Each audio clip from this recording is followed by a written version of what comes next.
Welcome to today's tutorial. Today we are talking about the horizontal prone barbell row. I would argue this is probably maybe the best row exercise you can do.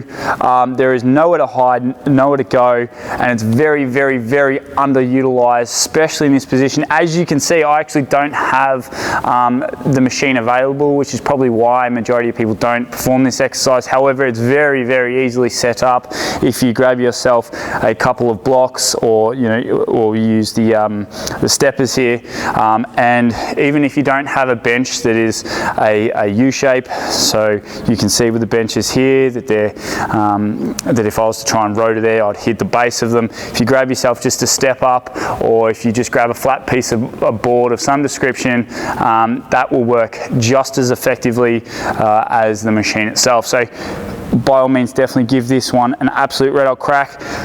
Let's discuss what we are going to do. It's just like any other row. The best part about this though is that it takes out the lower portion of your body. So instead of having to screw in and really concentrate on keeping those legs nice and still and taking majority of the load, your body is obviously laying flat across here, and all it comes down to is pulling your shoulder blades back and down, holding that position and rowing for your life. So let's dive in.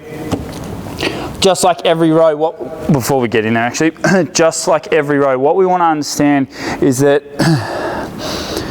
if we are rowing and we're coming tight to the chest, okay, unless your hands are nice and wide and you allow your elbow to open up, if you're having your hands close, so close to the midline of the barbell, you're going to cramp up, and when you cramp up, you start to engage a lot more bicep. Now you can see that if I'm pulling to here, how much more bicep is recruited versus if I pull down there, and you can see the lack of retraction as well. So when I'm coming in here, not much retraction, a lot of bicep work. If I'm pulling lower, you can see that a lot more retraction, a lot less bicep work, which means my back's the one doing majority of the work.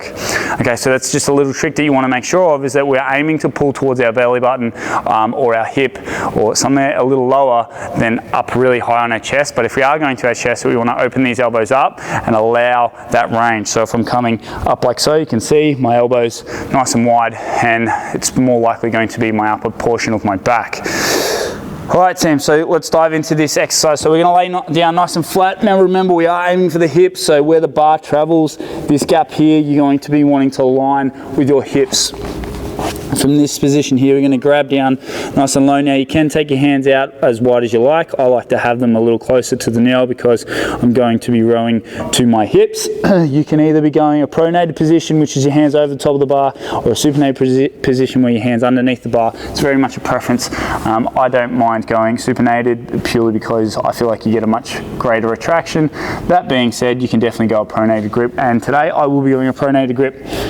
We're going to go hands over the top of the bar, about a thumb width out from the nail, so it's still relatively close, but enough that you're going to get a little bit more wider and potentially a little bit more challenging. That's subjective really, so it doesn't really matter. From this position here, I'm going to pull my shoulder blades back and down. I'm going to hold this position. This is my finished position. From this point on, I'm coming up, squeezing hard, and then controlling the weight back down. Up, squeezing hard, controlling weight back down. Now, because we have this stable base, the only stability that we need to be thinking about is pulling our shoulder blades back and down. We don't... One of the pitfalls that we can get into, especially when it starts to get heavy, is we can start to arch our back or start to try and create a leverage point off our lower back through this exercise. So when we are in this position here and we are rowing up and we start to fatigue, what you tend to find is people start to arch by looking up. So they start doing this type of thing here. Now a lot of people will say, oh, that's rowing, that's the motion that we're chasing. Well, it's not the motion that we're chasing at all. A row is a retraction. It's all about this retraction. Okay, now you can see that, oh yeah, but you're pushing your chest forward. That's right, I'm pushing it forward and retracting my scapula.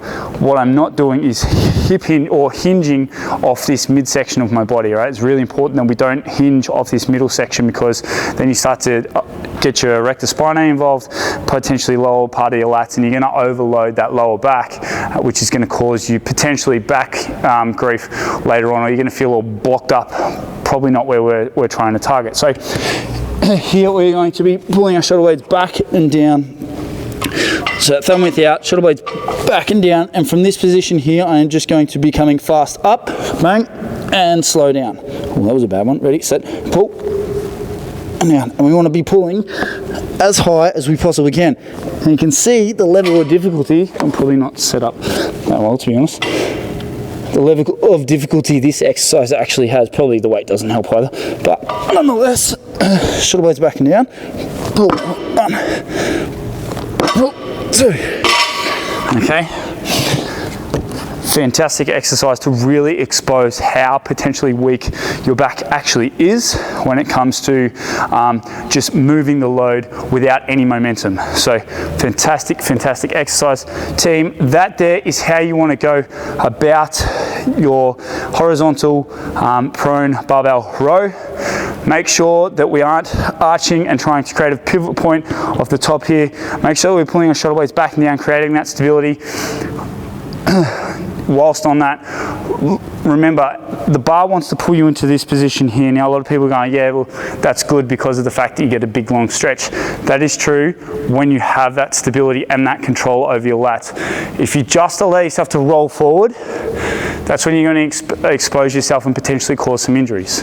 Okay, now the beauty about this exercise, obviously you can't get into that right rounded position because of the fact that this stable platform is going to keep you there, which is why this is a fantastic exercise. It's very minimal chance of risk of injury. But nonetheless, we want to practice whilst in a safe position to be able to lower and stretch, then pull through. Okay, a great way to think about this stretch position is if I was to push your arm all the way down and your job's to fight my hand pushing it down, you'll get to the most lengthened point, but you'll still be contracted. That's essentially what the stretch is that we want to be at the most longest point, but still under tension, under control.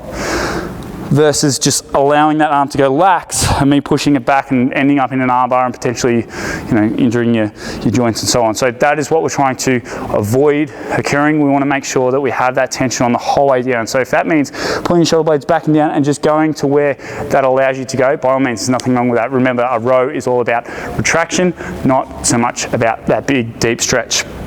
All right, team, that there is how you want to go about doing your barbell horizontal prone row. Make sure you give it a go, and I hope you picked up a few tricks and tips with this particular tutorial.